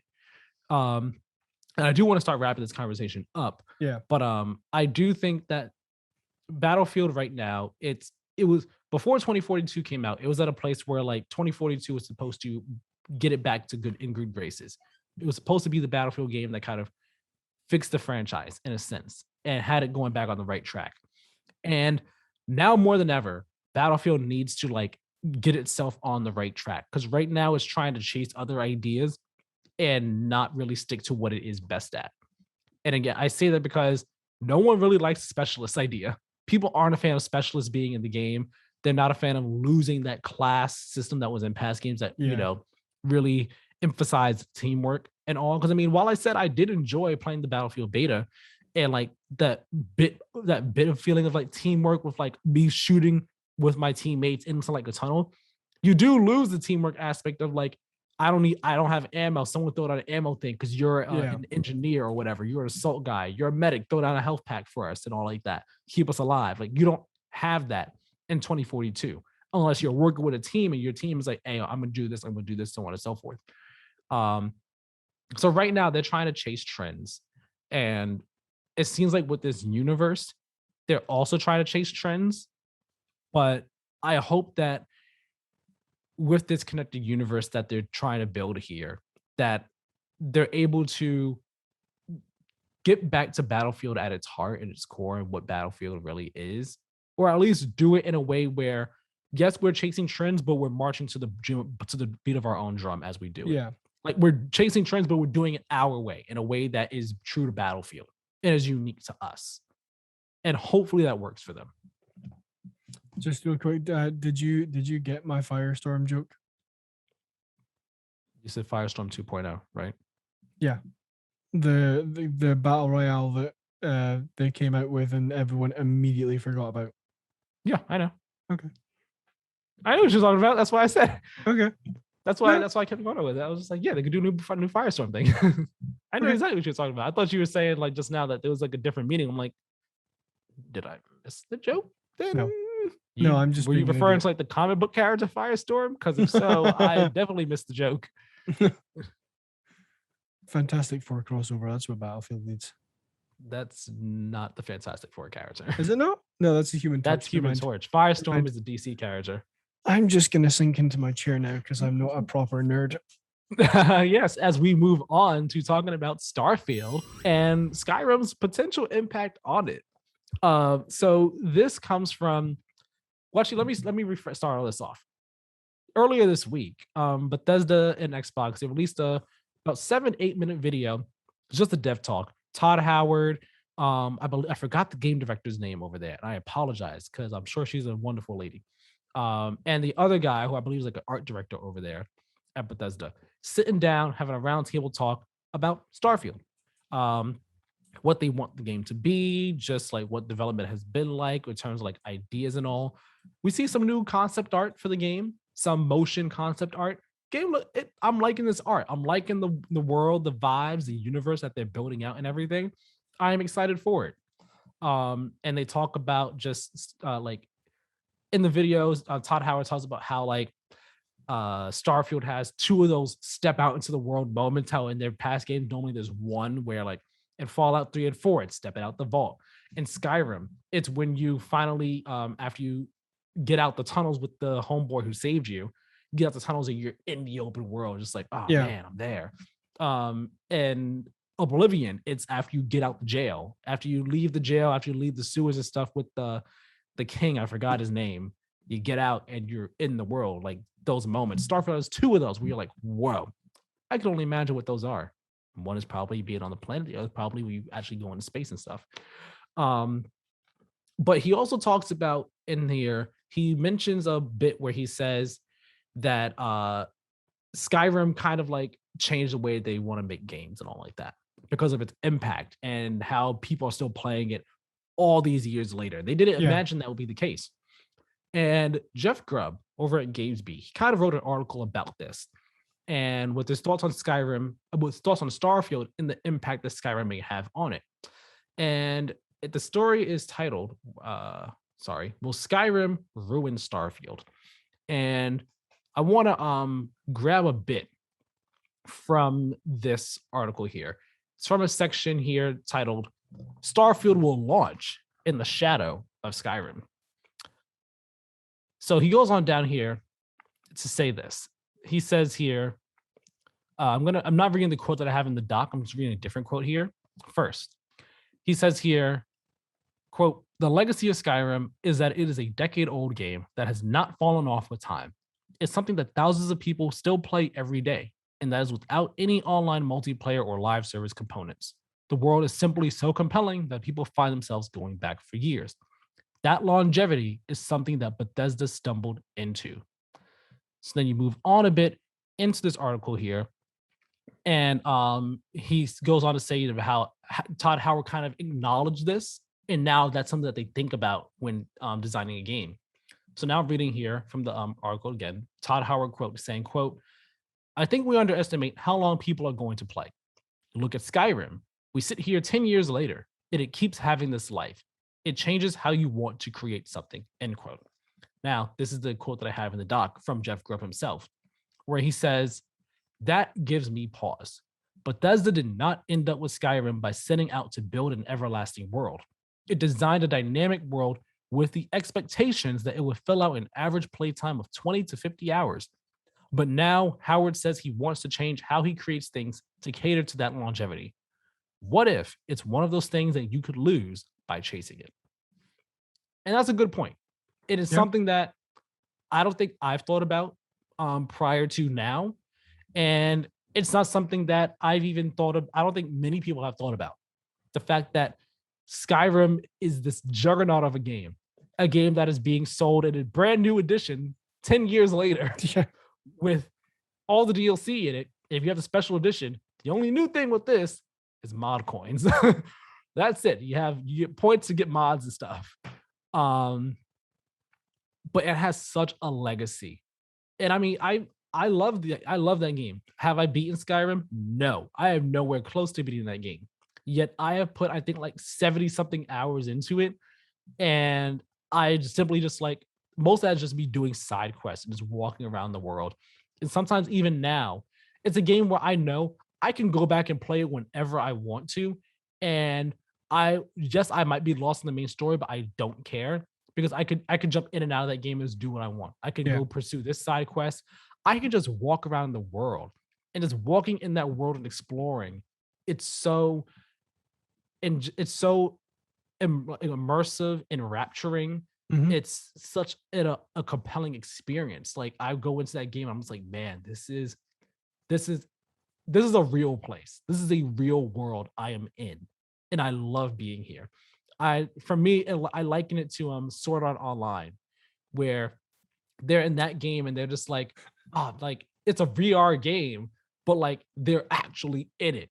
For me playing that, I get that same feeling of like, I'm not in VR in this, but I am in this living, breathing world. Everything here is a game, but this is a living, breathing world to me. And I love being a part of it. Just walking from one side of the map to the other. I can fast travel if I want to, but I want to walk from this side to other to see what I find along the way. I want to see like there's a dragon come down and try and attack me. I want to like see what kind of bandits try and jump me along the way. See who I come across, things I encounter, and everything. So with all that in mind, just like this long lasting legacy of Skyrim and how now it's not how we're saying like it changes how they make games. Do we think that might have a negative effect on Starfield's development? And is it kind of making us a bit worried about the game? Well, first of all, when you mentioned how it kind of compares to Sword Art Online, I was convinced you were gonna go, if you die in the game, you die for real. I'm like, oh, it's an interesting concept for Starfield. No, dear God, no. Strictly just in terms of like how immersed I get into it and how I see it, and compared to how the characters in Sword Art see that world. Yeah. I wasn't worried about that. Now I am. Like exactly same here. I feel the exact same way. It's like that's a fair point. You're raised there. Because I can go two ways on it, and I think I lean more in one direction than the other. I probably not by much. We're talking maybe like a 60-40 split, where I'm 40% worried that they're going to lose that longevity by chasing it, when now they're looking at it as, okay, how long can we keep people playing this game? How big can we make it so that people play it for the longest? But on the other hand, if there is one person in the gaming industry I trust to make a video game, it's Todd Howard, who is the game director. I looked up. Angela Browder is the studio director, and Matt Carfano is the art director. And those are the three people in the round table. So yeah, it's like, if there's one person in the gaming industry I trust to make a video game, it's Todd Howard, which is what is making me go for the 60-40 split. And like, I am quite confident that Todd has gone about this in a way that isn't compromising the game in order to chase after people playing it for the longest amount of time. I think they have learned a lot from Skyrim, both in development and in the decade that millions of people are playing it afterwards. And I think that will translate into Starfield. I'm not saying it definitely will, because I can't be sure of that. But like I say, I am confident in Todd Howard. So I'm giving him the benefit of the doubt, at least for the time being. One other interesting thing I noticed that I don't know if this was confirmed up like I mean it's confirmed, but I don't know if it was confirmed up until now that I was going to say Skyrim Starfield will only be on Xbox Series X and S and PC. It is. Yeah. Like it was it. I mean, when it was announced, Todd Howard said it's a next gen game.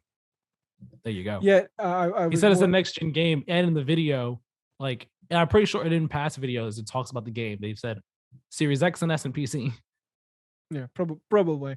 I noticed at the like the Starfield logo at the end. I'm like, interesting. I don't know if I've seen that for this game before. No, I mean from announcement, Todd Howard said 2 games that are next gen only, or being built for next gen: Starfield and then Elder Scrolls 6. Yeah. But I mean, like you said, it's something that I wasn't worried about before. But after reading the article and thinking about it, I was like, that is a very good point right Yeah. there. When you try and chase the thing that you didn't, when you try and catch that lightning in a bottle twice, and you purposely try to catch it that second time, it's very hard to get it again, and very hard to get it like feeling natural. Yeah. But like you said, this is Todd Howard, and this is Bethesda Game Studios. While they might have messed up with 76, they know how to make a game.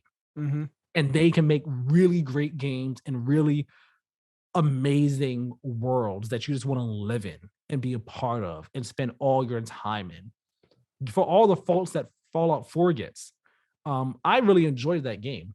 Yeah. So And sometimes I think about going back and playing it and just walking around the world and taking out mutants and stuff like that. But I will say, for me, it doesn't have the same power and appeal on me that Skyrim does. No. Because again, Skyrim, I don't think about either of those games very often at all. But when I do think about Skyrim, I think about like, man, I want to play Skyrim. Do I want to do the story? I don't know. I kind of just want to play Skyrim. And when I say play Skyrim, I mean literally just like, I just want to go in and do something, anything, walk around, go maybe do a quest or two, fight some things in this fantasy world. I just want to be in that world and play in the world of Skyrim. In Starfield, you're now going to space and all these different planets. And it just opens the door already for the world to be so much larger than any past Bethesda games world has been. We don't know yet if the worlds and the planets are going to be done in the same way as like Outer Worlds, where like you fly to this world and this world, like it's overworld, but not really overworld. Like each planet is like a small area in a sense, small or large-ish area. Or if it's going to be truly open world where like each planet is like really big and really large with so much to do. And if there's like a whole lot to actually explore in space as well. We don't know yet, but just the potential, the ideas that they're talking about in this video, it gets me excited to experience that feeling that I felt with Skyrim again of just this universe, I should say, because it's more than just one world now. This universe that we have here in Starfield, it's exciting seeing just like I guess you could say like the slummy alley with like the restaurants to the sides, but then we also see just like a nice, super clean, sleek, futuristic type city as well. Just like all these different places, these different environments. I'm just so excited to be a part of it and just lose myself in it the same way I did with Skyrim. So I have faith, like you said, that Todd Howard, the team of Bethesda Game Studios, can do this right and achieve this goal that they want. But there is that inkling of doubt now of, don't lose your goal by trying to chase it. Don't lose that sense of just that. Don't lose that game that is timeless, like Skyrim is, by trying to make your game timeless, like Skyrim was. Yeah. Let this one be timeless in its own way, in the Bethesda way. Yeah, and I want to jump off a couple of things you said. One, for anyone who is judging BGS on Starfield versus Fallout 76, I will say that 76 is the exception, not the rule. I mean, it's somewhat the rule in terms of bugginess, somewhat. Yeah. I mean, like every Bethesda game is always gonna have bugs. That's a given. But like in terms of the, I want to say the It was like reception, the but experience, yeah, like the exactly. experience of But what the game actually is. yeah, but mostly the experience. Like it's the exception, not the rule. Bethesda games or Bethesda Game Studios games are usually very, very good. Um, but the other thing I wanted to jump off of, I quickly Googled it, and it's a leak, so don't like take this with a massive grain of salt. Salt. Um, but apparently Starfield will be 12 times bigger than Skyrim. I mean, it comes with the territory. Yeah. We got planets, we got a universe here at our disposal, or a galaxy, I guess I should say, maybe. But Yeah. still, it makes sense. Yeah. I'm excited for it. Yeah, Yeah, we know. I know. I said it last week where it was like most anticipated. It was like Skyrim's just like we have a name, some concept art, and like in-engine teaser. We don't know. We know basically nothing about it.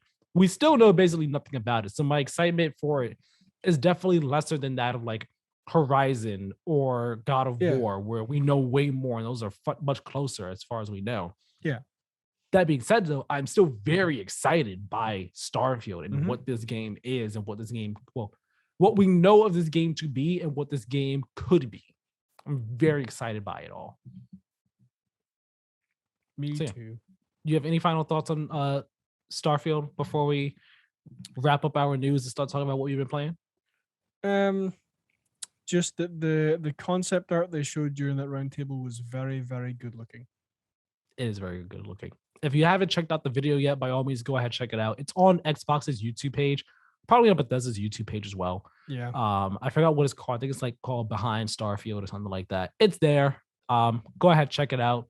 It's a neat little watch. Not too long either. All right. So now, with all the news out the way, it's time to talk about what we've been playing. And Keiran has 4 games here, 3 of which are new to him. You want to talk about your games first? You want me to talk about my games first? What do you want to do? How you want to do this, buddy? 6 and 2 threes. I'll let you decide. All right, you go first because you said you only play like a bit of like 3 of these games. Yeah. So you go first. What you been playing over here this week with your limited time? Played some more Halo Infinite. That's really all I'm gonna say on that. Like Battle Pass still needs work. Game's still a lot of fun. I don't really have anything else to say on it. Yeah. Started playing, like as Tyler said, 3 new games. I think I'll start with number 2. Go ahead. This is the one I was excited to hear about. I wasn't expecting this. I bought Marvel's Guardians of the Galaxy.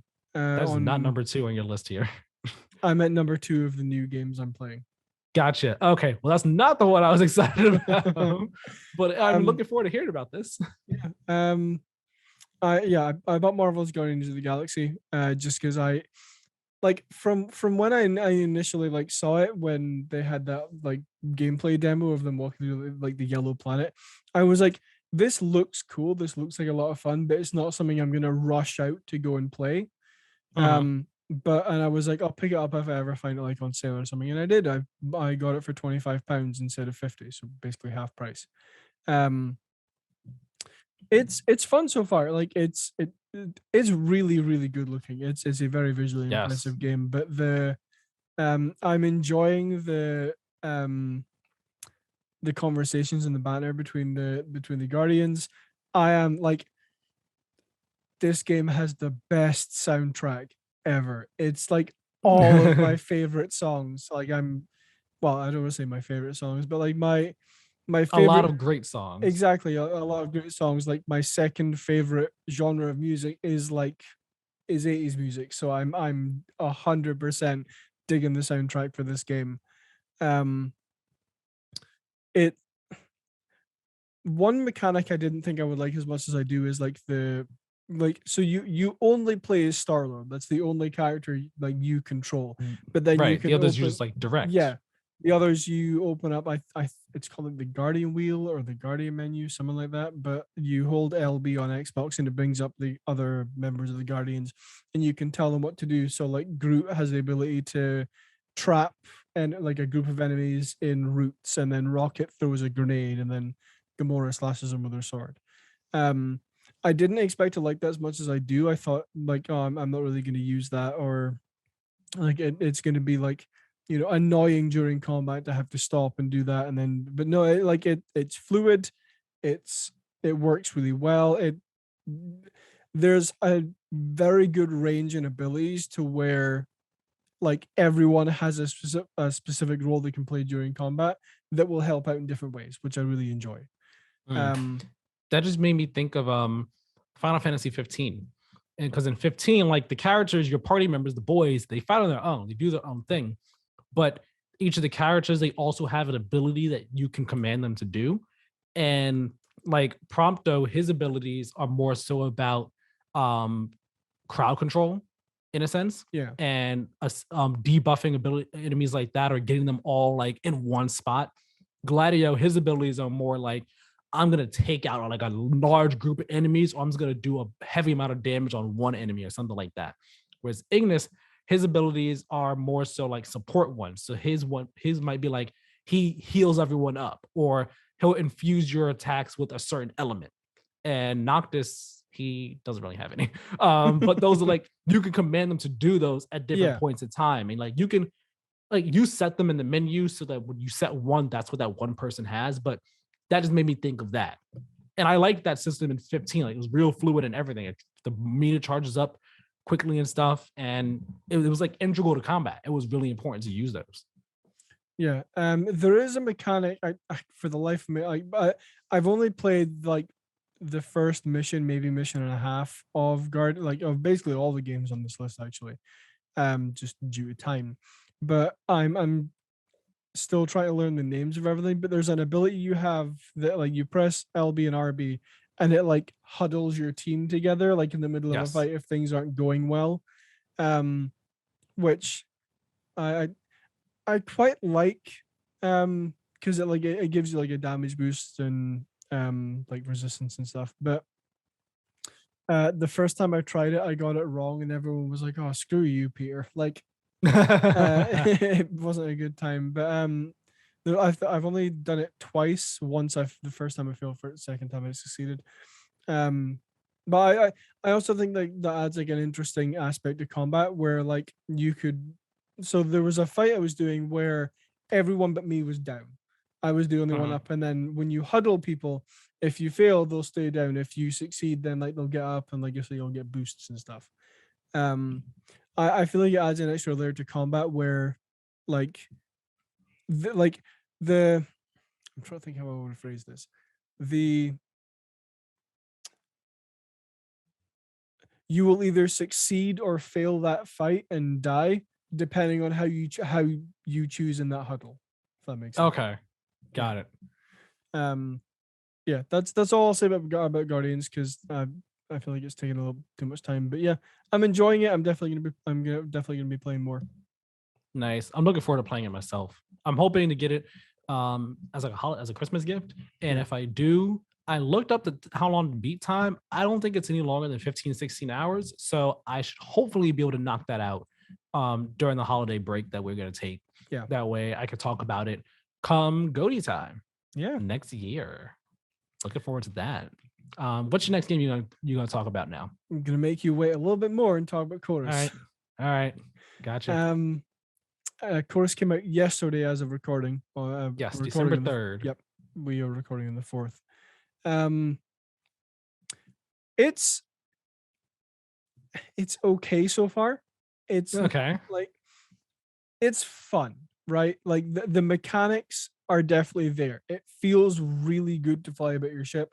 Combat feels great. I've only got one Mhm. weapon so far, which is the one you started with, which is with like the machine gun. Yeah. And then I don't have any of like the teleportation rights or anything like that right now. The game also looks really, really good. Like as Mhm. um, there's a game that came out on the Xbox One, I think around launch, and I can't remember what it's called, but you are like in a ship flying about space in like dogfights and stuff. And this Okay. is how I Interesting. wanted that game to look. It looks really, really good.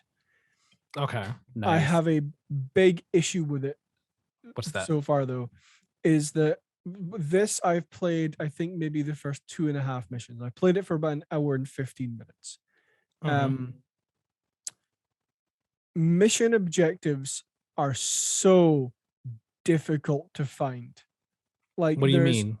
so just as an example, the mission that I was doing before we recorded was a side mission where I had to find a cargo container because it contains a weapon. Mhm. And I got to the location. There was one enemy there which I killed, and then the objective updated to search the container, Yeah. and I can't find the container anywhere. I have searched high and low in that area. I looked up a tutorial on how to do it because I got so fed up with looking for this thing after like 25-30 minutes of looking. I was like, okay, I just want to know where this thing is. It's a side mission, it doesn't matter. So looked up a tutorial, went to the exact place where the container is on this guy who's playing screen, and mine isn't there. So I don't know if my game's bugged. I don't know if mission objectives aren't loading in. I don't know if there's something I've done wrong. But there was another mission I did slightly earlier than that, which was basically find a thief. And you Yeah. go to so the first area of the game, you're in like an asteroid field, and Right. that's where like your base is.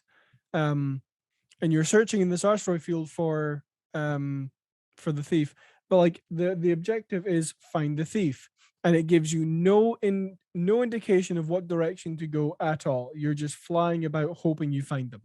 And then when you do find Mm. them, it will, because you have an ability, I forget what it's called. The abilities are called rights in Chorus. So you have a right that's basically like a reveal all things in this area thing, Mhm. where it'll pop up saying, "Oh, there's a mission over here. There's like an interesting thing over here." So I did that, and it did this for the container mission as well, where it will direct me to the location of the mission, not the location of the mission objective, if that makes I sense. see. It will direct Okay. me to like a point in this asteroid field, and then I'll just be searching aimlessly for however long to find this thief. Eventually, I didn't find him. I gave up because I was like, I'm gonna go and try and do something else because I'm getting really annoyed with how unhelpful the game is in trying to find stuff that like is Mm. needed to I see. progress the game. That's It just, annoying. yes, it's very annoying. Like I haven't played it for that long. I'm gonna look into it a bit more. It might just be me doing something wrong, but I don't think that it is. So it might be that I have to reinstall the game or make a new save or whatever. I'll try that eventually. But like it's still, like I say, it's still fun. Combat's fun. Mechanics feel great. Game looks great. I'm just having a little bit, well, I say a little bit, a big issue with Mhm. like missions, I'll say. Got it. Okay. Man, hopefully, it all like fixes itself or works itself out and Yeah. everything like that. Because I might give the game a go. I've been thinking about it. I'm not sure. I wanted to get Solar Ash this week, but I was like, I'm gonna hold off, wait like a week or two on that one. Um, but Chorus, I might play it. I haven't seen like any much reception or reviews on it. I want to read some, get an idea of what the game is like, and Yeah. then give it a go from there.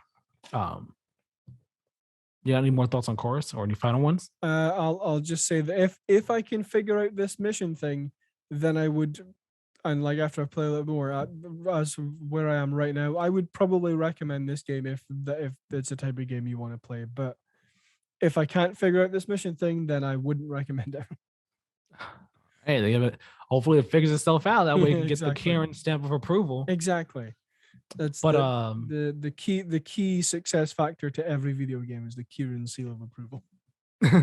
well, Nier Automata has been proven to be a nice success, but is it getting the Keiran stamp of approval so far?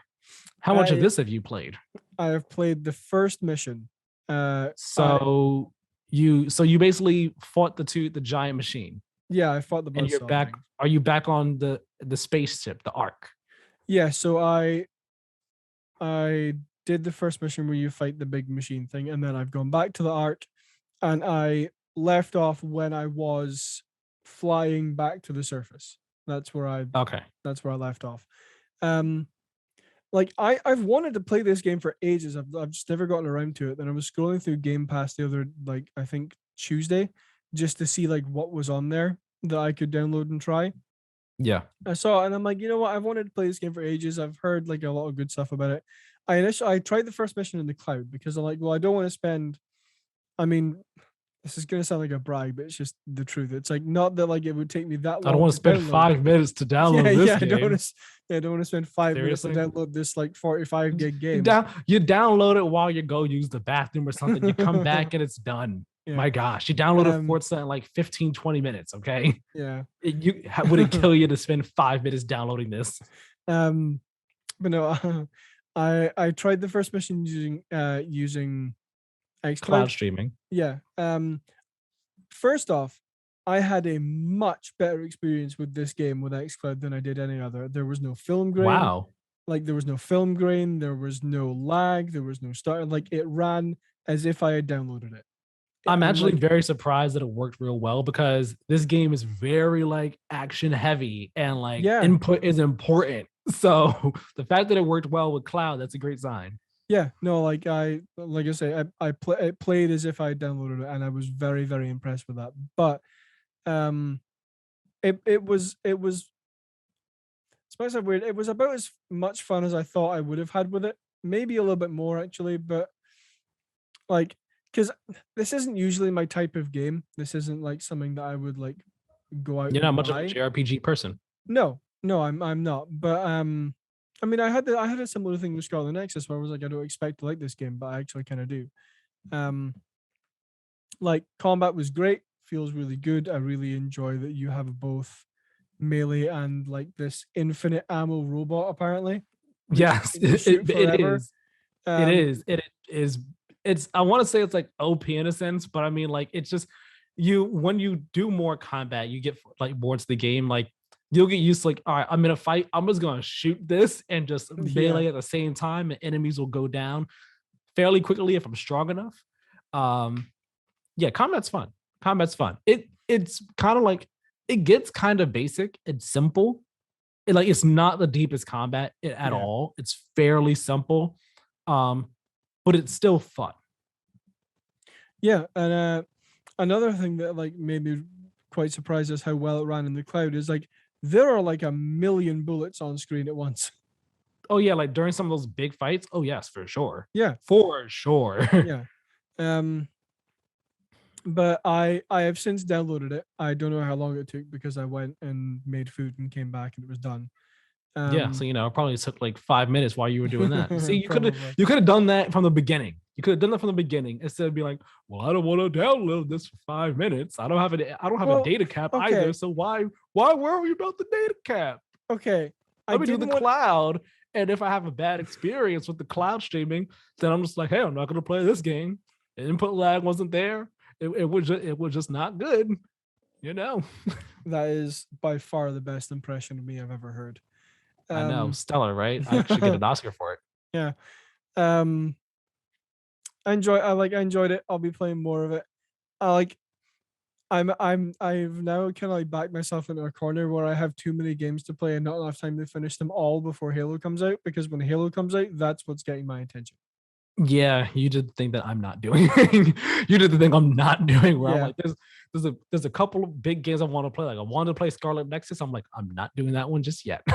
I wanted to start I wanted to do some Demon Souls. I was like, not doing you just yet, because if I do you, I want to like dive into you. And I'm not doing you just yet. So yeah, you made the mistake I'm not making. I purposely avoided. But I mean, I guess I will say, of these games on your list here, Guardians, I don't know about the length of course, but Guardians is the shortest. So not that you can beat Guardians before Halo comes out anyway. I mean, because of days and time and stuff like that. Yeah. But of these, Guardians is the shortest that I know of. Nier Automata, I forgot how long it took me to beat it. I did like main story and I did a fair amount of side stuff in it as well. But I think that game, the time for me on that game was about like 30 something hours when I wrapped it up. 30 something, maybe close to 40. It's a fairly lengthy, it's not that long of a game. It's not too long. Yeah. But it's definitely, unless Chorus is a crazy length, it's the longest of the ones here. So I will say that much. So if you try to pick an order to tackle these, Guardians first for sure. It's also probably the most fun of the ones based off of just like your impressions of it and what you thought of it, and also just the type of games you like. You'll probably have the most fun with that. Yeah. Chorus, it's giving you issues, give it another try, see how that goes, and if it doesn't work out, drop it. Halo and Nier, there you go. Yeah. It's all right. You got nothing else to say about Nier? That's it. You're enjoying it. You're liking it so far. You're not really far enough either to like have an impression of like story or characters either. So yeah, you gotta get a bit farther for that. I do have a question though. Can I change it to Japanese audio? Good question. I don't know. Okay. I use English audio. Why? Do you prefer the Japanese voices? Yeah. Just like when I play games that were originally made to be voiced in Japanese, I prefer to have the Japanese voices with subtitles because I enable subtitles for every game I play, so it doesn't really make a difference. That is interesting. Okay, I don't know if you can, but the English voices are good. I'll tell you that much right now. Yeah. All right. Well, speaking of JRPGs, I finished Final Fantasy 13. Finished it on Sunday or Monday, one of the two. Don't remember which. No, it was Monday. I finished it on. Actually, you know what? I don't remember what day it was. It was Sunday. Because we recorded on Sunday. That's what's throwing me off. Yeah. That's what's throwing me off because I thought we recorded Saturday. So I finished it on Sunday. Yes. Finished it Monday. My bad. My days are getting mixed up. Because here's what happened. Sunday, I remember before we recorded, I was stuck on a boss fight. Not a boss fight, just a random enemy fight. Sunday, after we recorded, I finished that fight, got up to the final boss, and I didn't do it. No, I was doing it, and then I could have finished the game that night, but the Spider-Man No Way Home tickets went live at midnight, and I paused the game. I paused the game so I could get the tickets. And let me tell you, getting the tickets was harder than getting Endgame or Infinity War tickets. I was immediately at midnight. Every site crashed. Every site was down and just down for hours. So I was up until 1:45 in the morning getting 2 No Way Home tickets. And I got my 2 No Way Home tickets for December 17th at 6 p.m. So I'm seeing that movie day one. But because of that, I didn't finish the game that night. So then Monday night, I went back, finished the game, done. Let me say this. I mean, it's kind of, I've been saying it this whole time. The game is fun. The core gameplay, the combat is fun. I enjoy the combat. I enjoy the music. Game is beautiful. It's gorgeous. Especially for a game that came out in 2009. That's, all these years later, still looks great. The story, though, dear God, like I said, I tried to. The game had a section where things were good. It was making sense. Everything was working. And then after that, it was just like, we're back on the train of just rolling with the punches, I guess. And the ending has moments where it's like, this is objectively a cool moment that hits hard, that would hit way harder if anything made sense right now. But because nothing is really making sense, or I'm barely understanding what's going on, this moment is not hitting the way it should at all. So I still enjoyed my time with the game. I don't regret the 40-something hours I spent with it. But it's definitely bottom tier of my Final Fantasy game list. Yeah. For sure. Combat-wise, though, it is up there near the top. Combat is great. Even though I do have like some issues with the combat, I wish that I could direct my party members, because although the AI does a fairly good job of doing what they should do based on their job in any current situation, sometimes it's like, hey, do protect and shell first. Don't do faith and bravery and something else before you do protect and shell when I need defense to survive right now, okay? Give me those two to keep me alive. And then you can do the other buffs if you want to. That annoyed me sometimes. Hope, you suck for that. I hate you for that. But other than that, I enjoyed the game. It is perfect timing. I finished it in the next day. Hey, 13.2 coming to Game Pass December 2nd. It's just like, you all got me. So I will probably play Final Fantasy 13 too. It's not going to be until January at the earliest, though, because again, I'm playing Well, the two games I'm playing right now aren't a factor in it, but Halo's about to come out, which I'm going to review. And then again, holiday games are going to come up. So I want to play Guardians. I'll probably be playing Shin Megami Tensei. I'll probably be playing Metroid. Like, there's going to be a bunch of other games I want to play.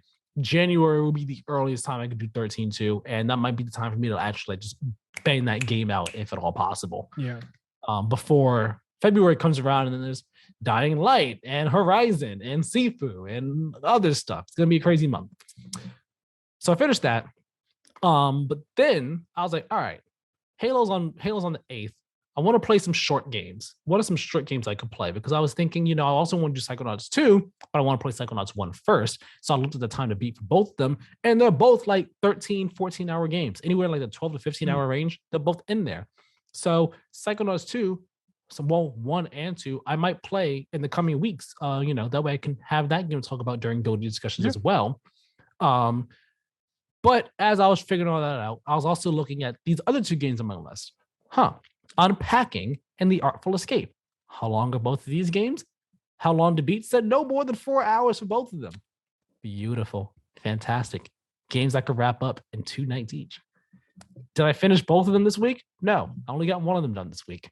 But the other one I'm halfway through. We'll talk about Unpacking first. Okay. Got some gameplay here for it. Because I feel like it's a game that it makes sense on its own. When you see the game, it makes even more sense. This game is so zen and so chill. I see you. I was born. Yeah. 1997. Nice. So the gameplay here is literally the first level of the game. And basically, in the game is basically you unpacking boxes and unpacking rooms and in a house. And you do this over the course of this girl's life. So you start in 97, and then it goes on to, I think, 2003 or something, then another year after that, and so on and so forth. You follow her from like childhood to an adult. And the story isn't told like directly. You get bits and pieces of like what's going on in the girl's life through the belongings that she's unpacking and the homes that she's in and all like that. So here, like, this is her as a kid, and you can tell, like, obviously she's a kid through things I'm unpacking. I showed the whole first level, but I skipped through some of it here because levels can take maybe like 15, 20 minutes. The last one took super long. I was unpacking the entire house. And it takes some time. So that's what the game is, but it's really, really chill. It's really zen. The music is calm and soothing and all like that. And you see, like, I'm unpacking. There's like the piggy bank here, little coloring book, crayons, and all like that. I got like stuffed animals and everything. And all the items in the game, there's a setting that you have in the settings options where you can put any item anywhere you want, or you put things where they're supposed to go. So the game is a puzzle in that sense, where as you unpack boxes, you can place things wherever you want them to go. But once all the boxes in a room are unpacked, or basically once every box in the house is unpacked, right? Then the game will highlight things in red. And if the thing is highlighted in red, it's not in the spot where it should go. So certain things, if you have the setting off, then you need to put things where they should go in order to have the room complete. You could also have it where, like I said, you turn the setting on where if you just want to put things wherever you want, that way you can style the room however you like, if you want to. I had it so I had to put things where they needed to go. But it's fun. It was really fun and relaxing, like solving the puzzle. And I would only have to solve the puzzle like at the end. As I went along, I'm like, all right, this is a stuffed animal. I want to put this one on this person on the bed. I don't want to put this one here on the floor. I want to put the soccer ball in this corner, like the pencils and the crayons. I want to like make the desk look like this. So I have put some of them over here. I'll put some of the drawer. I'll put some of these over here. These toys, I want to put them on the windowsill. And it's so nice seeing a room go from empty to like filled with things and like actually lived it and all.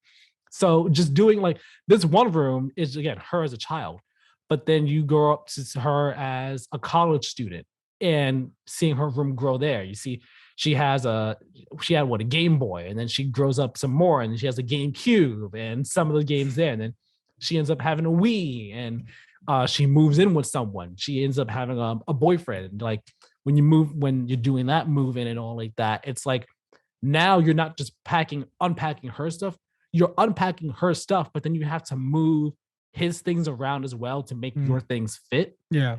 Which is really neat. It's like, oh, okay, there's layers and depths to it here. And if you're at the same point in the video that I'm in right now, like you'll see that like some of these things are highlighted in red. Like the pig is highlighted in red. There's a book in the dresser that's highlighted in red. This is what happens when you've unpacked everything and now certain things are not where it's supposed to be. So you'll see the pig. I think I end up putting it on the bed as well. And that book, that's like the diary. So the diary has to go in the drawer of the of the desk right there. Okay. Or a dresser drawer or a nightstand drawer. It's a really fun game. It's a neat one. It's on Game Pass. It's on Xbox Game Pass, Switch, and PC. I obviously played it on Game Pass. I don't know how much it costs, but it's really like it's a cool game where if you don't want to like be stressed playing a game, you just want to chill out and relax.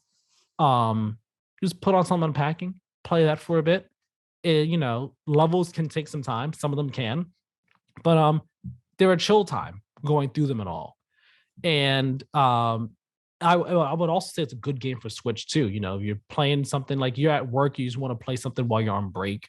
Just pop that on, turn your brain off some, just unpack some clothes, unpack some belongings. And I think it was also really neat, like getting a window into this girl's life as she grew up and all, just seeing, just being a college student. And then she's in a relationship with someone and then where things go from there. I don't want there's not really spoilers to say, but I don't want to say more than that. Cause I mean, it's neat to find out and see the story of this girl, like the journey she goes on for yourself and all like that. So it's a fun game. It's a neat game. I definitely recommend it. And there's like, after you finish the game, I think you could do like more replays of it and all like that. Okay. It's fun. It's a neat little game. Definitely recommend it for anyone and everyone who kind of likes those types of games or just wants to play something different. It's a fun little puzzle game. It's a really interesting premise for a game, actually, where you don't really play as anyone. You're just unpacking a box, but it's still telling a story. Yeah, it's a subtle story. It's not like a overt thing. It's real subtle. You pick up on things by looking at pictures and different belongings that the person has and so on and so forth. It's neat. And I first heard about the game over the summer during, I believe it was Wholesome Games or Guerrilla Collective, one of those two. I heard about it then. I was like, I like that game. That seems cool. So when I saw it came to Game Pass, I was like, add to library. It's awesome. Keiran, you can download this game in like 1 minute. It's less than a gig. So there's definitely no reason for you not to try it. No, not even a minute. It's literally like 600 something gig. It's 600 something megabytes. There's no reason that you should not give this game a try. I seriously think you will like it. It's a chill game. Yeah. It's chill. It's cool. Now, the other game that I started playing this week, didn't finish, played for about hour and a half or so, I think. Pulling up the video now. It's The Artful Escape. I have been into this game since it was first announced. It finally came out this year, and I am really enjoying it so far. So basically, premise for this game, you play as this kid named Francis Vendetti, and he lives in this town of God, I'm blanking on the name. The name pops up at some point in time. Maybe I'll remember. He lives in this town, and he is a musician. He's a folk musician. And his uncle, Joseph Vendetti, was a very famous folk musician. Not just famous for the town, but like famous world, like across the country, so on and so forth. And because he is his nephew and he's also, a musician, he kind of just did folk music too. And he kind of did it with he did it because he felt like he was expected to make folk music, make the same type of music as his uncle, and to be as good as his uncle. So what's going on in the story is there's a festival that's happening, and the next day of the festival in the game, it's going to be like this concert, and he's playing at the concert for the very first time ever. His uncle is dead, by the way. His uncle died some time ago. So he's playing at this festival for the very first time, and everyone's like, "Oh man, looking forward to watching you." And he's just like, "Yeah, yeah, I guess I'm doing it." But like, his heart's not really in it in a sense, because like he's trying to figure out, like, man, like, do I really want to play folk music or do I not? Because at the beginning of the game, like, you start off and he's sitting on a bench, and it's like, press X to strum a tune about a miner toiling or something like that. And like, he does it for a bit, and then he does another one for a bit, but then it says press X to strum this hardcore guitar song or whatever. He goes like, really, he really puts his heart into it. It was like this really nice guitar solo, and he's just like, so it's like he's trying to battle like what he wants to do with what like he feels like he has to, what he's expected to do, and all. And like when you talk to the people in the town and everything, they kind of like feed that expectation as well. Calypso, that's the name. I'm sitting here like, I know it's like Calypso or something like that.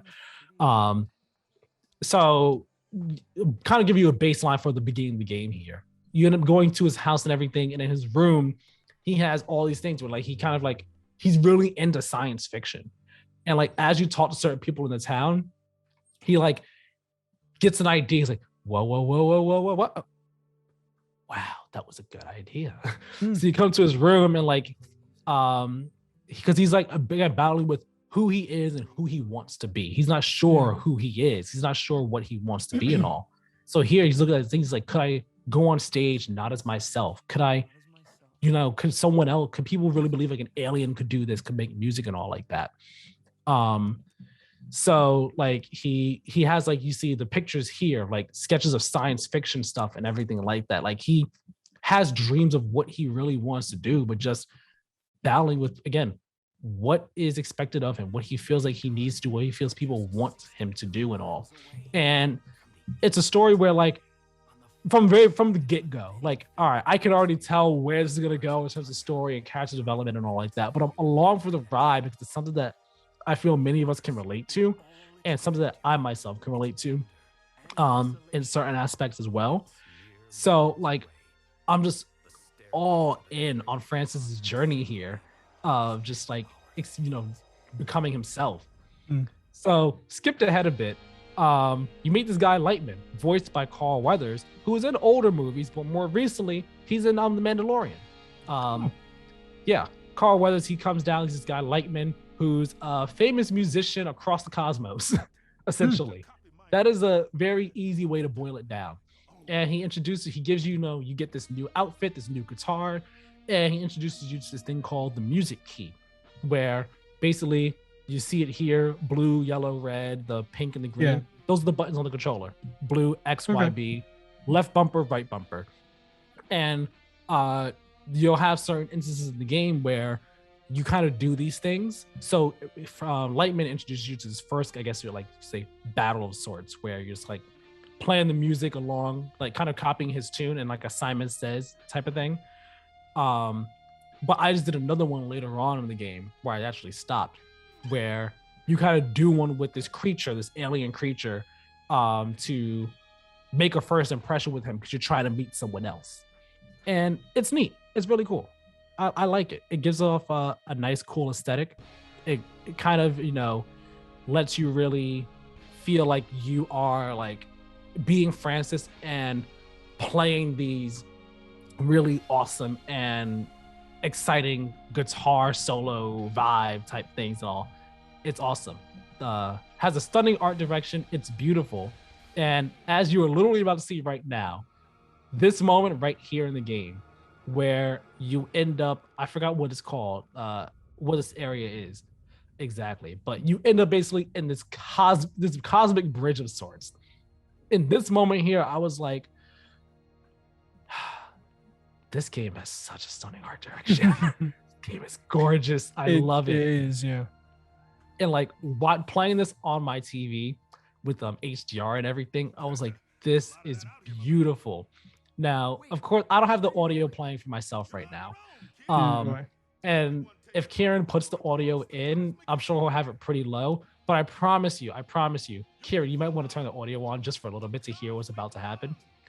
when you do this section, there are sections in the game that are similar like this one, where you just shred it, you slide around and you go, and it is such a audio visual experience that I just could not help but smile and just enjoy the ride on. It is so cool. It is so much fun. I loved it. And I just had to have the whole thing play here for everyone to see, because it's just like, it's so awesome. You're just running along, strumming your guitar, playing this awesome guitar solo song. And you got spaceships in the background, lasers firing and all like that. It is absolutely wild and insane, but I loved it. And the more recent moment that's similar to this that I did, it's not like in the cosmos. It's on this planet. And oh shoot, my ring light just died. Time to plug it into my laptop. Oh. Well, it's not my ring light died. It's more so the battery charger I had for it. Yeah. Died. Actually, I'll be fine because we're about to wrap up anyway. But the moment I was doing the game now on this planet, and I was just like sliding up and down slopes. Meanwhile, like structures are being lit up and formed around me, because whenever Francis plays this guitar, like the world lights up around him and all. And it's like, it's kind of like the game is, I don't know how subtly it is being about it, but it's like the game is saying the world becomes a better, brighter place when Francis is being true to himself. Yeah. And doing what he wants to do. Like the world is lighting up and things are coming to life and everything like that. And I just love it. I love this so much. Like I'm really enjoying this game. The characters are great. The voice work is great. Lena Headey, she voices a character in this game who actually appears after this section. I thought about putting her in, but I didn't. She voices a character that looks absolutely bizarre. It's one of those things where it's like, man, my perception of you, and like, it's one of those things where, like in other pieces of media where they're like, humans can't perceive this thing as what it actually is. So like you kind of go crazy when you see it, if you get what I mean. Like I imagine that's what it would be like seeing her for real. Just like, what? I don't understand. But the story is great so far. The characters are great so far. The music, it's really good as well. Again, from those guitar moments, that's really when the music kicks in. It's awesome. But this game is just stunningly gorgeous for me. I'm loving the art style. Yeah, I did turn on the audio luckily just before the guitar section started, and like as a like big fan of classic rock, the guitar gives me big like Joe Satriani vibes. I don't know who that is, but sure.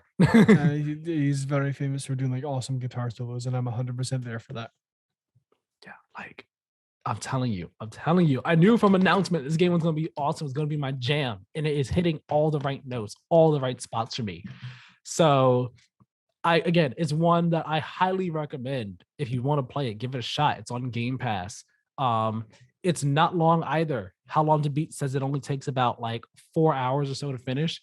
Nice. I could have finished, like if I played last night, I could have finished. But I was getting the dots together and all like that. So I will most definitely play this game tomorrow, and I'm going to finish this game tomorrow.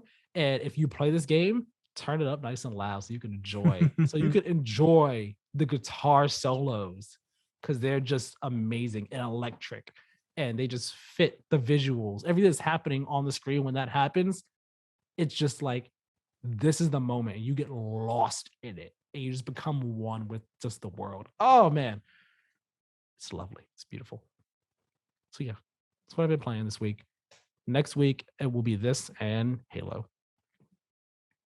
Most likely. Maybe nothing. Maybe one other thing. We'll see what happens. But that's that. Yeah. Got any other thoughts about Artful Escape or anything before we close this out? Can't say I do. Can't say you do. Well, with all that being said, then that's going to wrap up episode 36 of the Play to Win podcast. Thank you all very much for watching and or listening. If you can see me clearly now, which you should be able to. I mean, I know it's a bit dark on the camera for me right now because my ring light is dead. But thank you all for watching and listening. Remember, check out our site, playtowingames.wordpress.com. Subscribe to us over here on YouTube. Turn on that notification bell. Follow us over on Twitter and Instagram for updates on the show. Share the show, like, comment, review, subscribe, all of that jazz. It's all very much greatly appreciated. And, we love it. So thank you very much for all that. Keiran, where can the people find you? You can find me on Twitter and Instagram at Badlynet, You can't even spell it. Yeah, Badlynet, all one word. If you go to my Twitter, it'll just be me talking about Arcane. That's it. There you go. He's an Arcane lover now. It's all he can do. It's all he lives and breathes. Before it was Critical Role, now it's Arcane. We'll see how much farther it goes from there. You can follow me over on Twitter at Tyler Miller 2496. Where again I tweet about gaming industry stuff. So talk to me about that, or what are my other interests? Anime, movies, TV, one of those things. That was a Parks and Recreation reference.